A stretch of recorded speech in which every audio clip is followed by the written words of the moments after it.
پاکستان کے وزیر خارجہ بلاول بھٹو کے پی ایم مودی کے بارے میں دیے گئے قابل اعتراض بیان پر ملک بھر میں بی جے پی کی جانب سے احتجاج ہو رہا ہے۔ اس سلسلے میں آج ہفتے کے روز ناندیڑ میں بھی بی جے پی کی جانب سے احتجاج کرتے ہوئے بلاول بھٹو کا علامتی مجسمہ نظر آتش کیا گیا۔ اس دوران ناندیڑ کے رکن پارلیمنٹ پرتاپ پاٹل چکلیکر کا ہاتھ جھلس گیا۔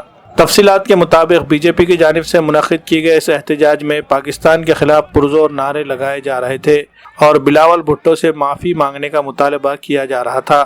اس احتجاجی مظاہرے میں ناندیڑ کے B J P M P Pratap Patil Chikhalikar کے ہاتھوں بلاول بھٹو کا علامتی مجسمہ جلانے کا منصوبہ تھا۔ اسی کے تحت کارکنان نے بھٹو کا علامتی مجسمہ لے کر اس پر پاکستان کا جھنڈا بھی رکھ دیا۔ مظاہرین کی جانب سے پاکستان کے خلاف پرزور نعرے بازی کی جا رہی تھی۔ اسی دوران رکن پارلیمنٹ پرتاپ پاٹل چکلیکر نے جیسے ہی علامتی مجسمے کو ماچس کی تیلی سے آگ لگانے کی کوشش کی، اس دوران وہاں کھڑے ایک پارٹی کارکن نے مجسمے پر پیٹرول چھڑک دیا، جس کی وجہ سے آگ بھڑک اٹھی اور اس میں پرتاپ پاٹل چکلیکر کا ہاتھ بھی جھلس گیا اور ان کی قمیض کی آستین میں بھی آگ لگ گئی۔ آس پاس موجود کارکنوں نے فوری طور پر اس آگ کو بجھا دیا۔ اس کے باوجود پرتاپ پاٹل چکلیکر کا ہاتھ معمولی طور پر جھلس گیا۔ بی جے پی کی جانب سے بتایا گیا ہے کہ پرتاپ پاٹل چکلیکر کو فوری طور پر طبی امداد دی گئی۔